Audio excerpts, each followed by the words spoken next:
Assalamualaikum warahmatullahi wabarakatuh. Perkenalkan, saya Muhammad Fadil Hafiz Wibiksana dan rekan saya Virgawan Dejan. Kami dari kelas 11 RPL 3 akan mempresentasikan hasil proyekan kami yang bernama INCOV. Apa itu INCOV? INCOV adalah informasi COVID-19. Nah, proyek yang kami buat ini menampilkan data-data orang yang terpapar COVID-19 di Indonesia. Berikut ini adalah tampilan utama dari INCOV itu sendiri. Nah, yang pertama ada fitur home. Home itu buat tampilan awalnya. Yang kedua fitur, ada dua fitur, data terjangkit COVID-19 dan data pemantauan. Data terjangkit COVID-19 ini data orang-orang yang sudah terjangkit COVID-19. Lalu ada data pemantauan ini, data untuk orang-orang yang masih dalam pemantauan. Lalu ada about. Nah, about di sini menjelaskan tentang apa itu COVID-19 atau coronavirus. Lalu bagaimana cara coronavirus ini dapat menular. Lalu kontak us. Kontak us di sini akun sosial media dari INCOV itu sendiri. Hanya saja belum kita buat. Nah, lalu ini adalah deskripsi singkat dari proyekan atau website yang kami buat. Nah, website ini menampilkan data mengenai jumlah orang yang terpapar COVID-19 di Indonesia.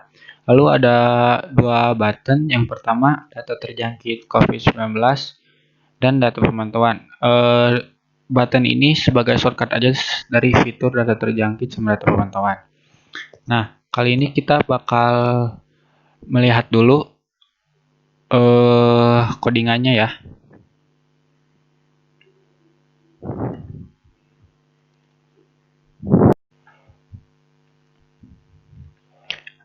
Nah, ini tampilan source code dari INCOV. Ada WPHP, homepage, about, style, CSS-nya, COVID controller, iCovid, COVID blade, from COVID sama from iCovid, lalu iCovid blade.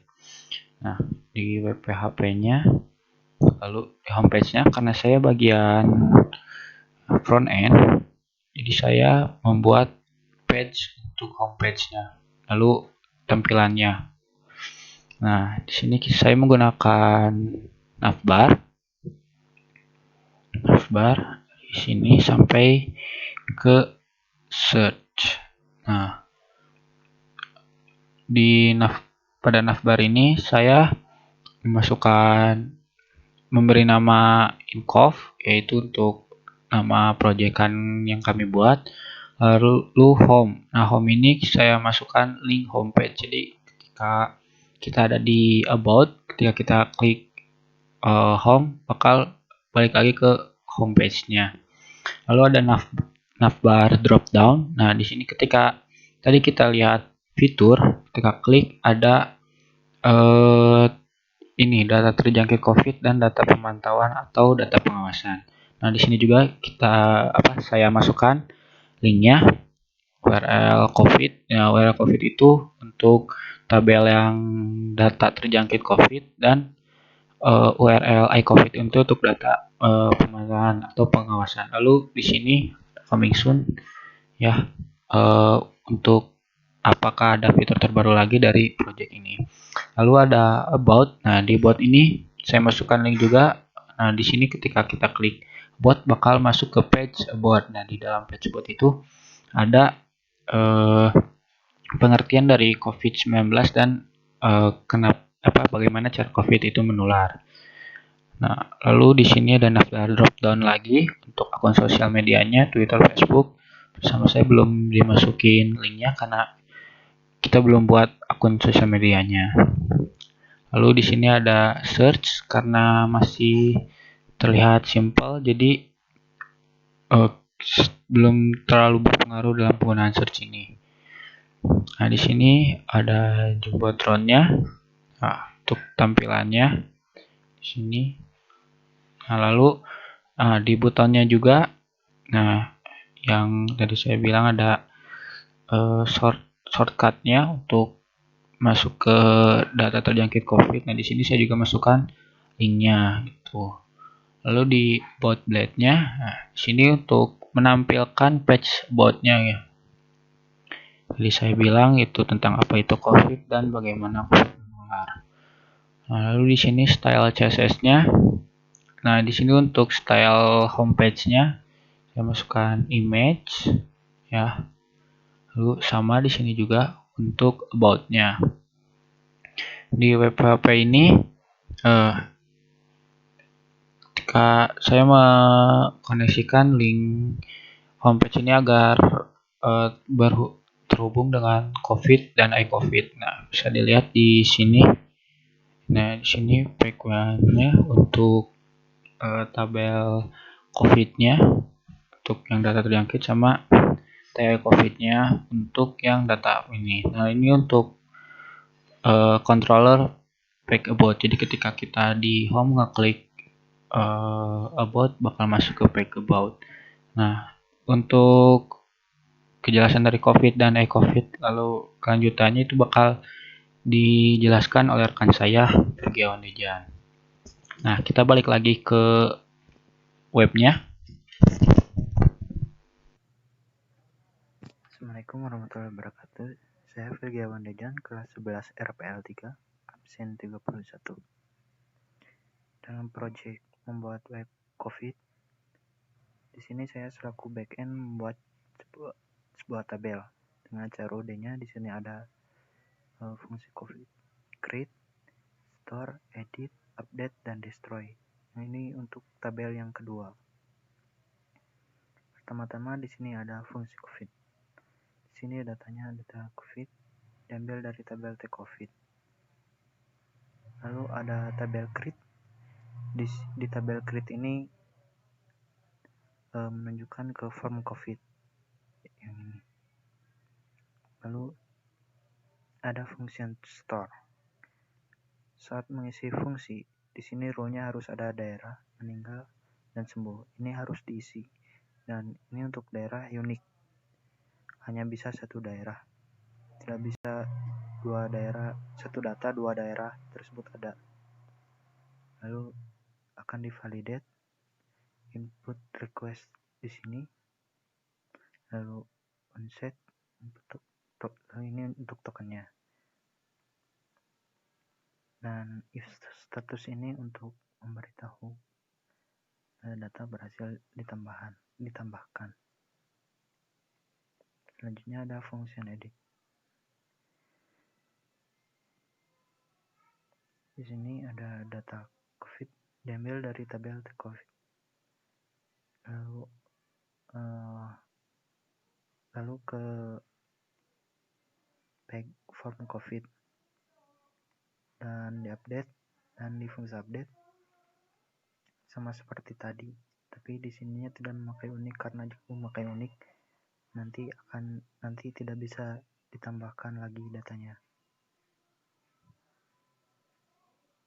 Lalu di sini ada fungsi destroy. Di sini statusnya mengambil dari tabel T-COVID berdasarkan ID lalu dihapus. Dan ini untuk pemberitahuan bahwa data berhasil dihapus atau data gagal dihapus. Selanjutnya ada di covid.blade ya. Di sini if session sukses itu untuk pemberitahuan tadi. Kalau sukses ya. Lalu di sini saya menambahkan sebuah link untuk masuk ke tabel kedua. Dan ini link untuk ketambah data.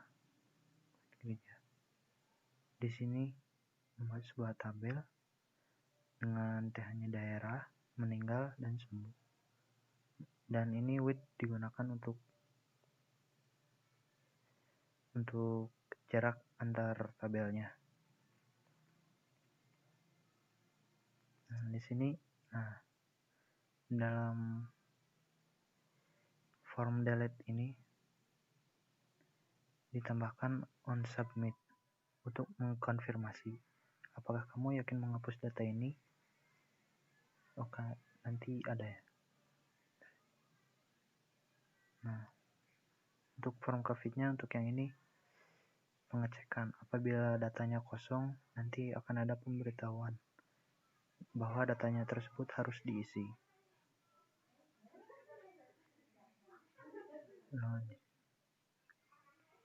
Menambahkan daerah, meninggal, dan sembuh. Di sini ini isinya sama ya seperti form sebelumnya. Ini juga.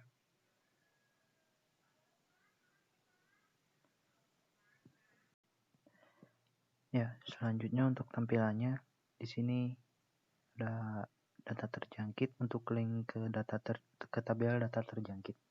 Di sini ada tambah data untuk ke form tambah data, dan ada edit, delete, dan tombol untuk ke home. Pertama-tama ke tambah data. Nah, di sini bisa diisi daerah, yang orang yang meninggalnya dan orang yang sembuh. Contoh Jawa Timur. Jawa.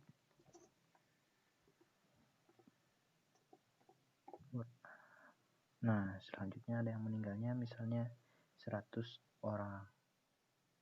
Dan yang sembuhnya misalnya 250 orang. Lalu simpan. Nah, di sini ada pemberitahuan data berhasil ditambahkan.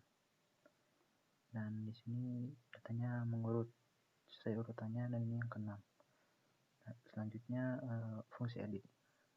Nah, di sini ini sudah terambil datanya dari database-nya. Nah, bila ingin diganti, contohnya ini menjadi 120 orang, dan yang sembuhnya menjadi 259 orang. Simpan. Nah, maka data berhasil diubah. Dan di sini juga ada fungsi delete.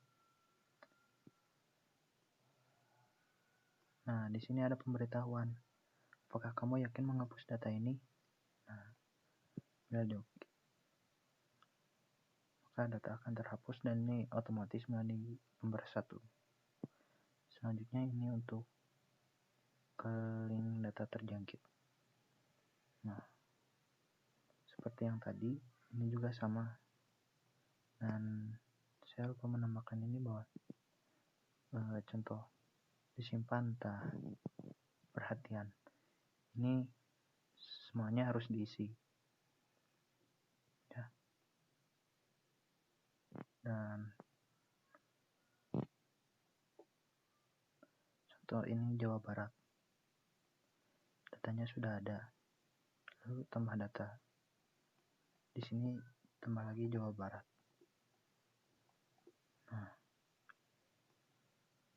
saat disimpan, itu tidak bisa. Daerahnya telah terambil.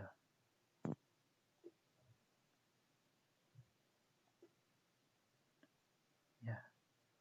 Dan ini untuk tombol ke data pengawasan lagi. Dan ini untuk tombol ke home. Ya. Mungkin itu saja dari saya. Mohon maaf bila ada kesalahan. Sekian, terima kasih.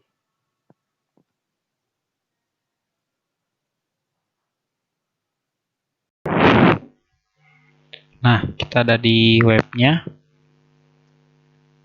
Nah, tadi saya mau tunjukin di about-nya, kita klik about. Nah, kita langsung masuk ke page di apa itu COVID dan bagaimana COVID itu menular. Lalu ke home-nya lagi. Nah, seperti ini. Nah, sekian yang dapat saya dan teman saya sampaikan. Mohon maaf bila masih banyak kekurangan dan kesalahan, karena kami masih belajar. Wassalamualaikum warahmatullahi wabarakatuh.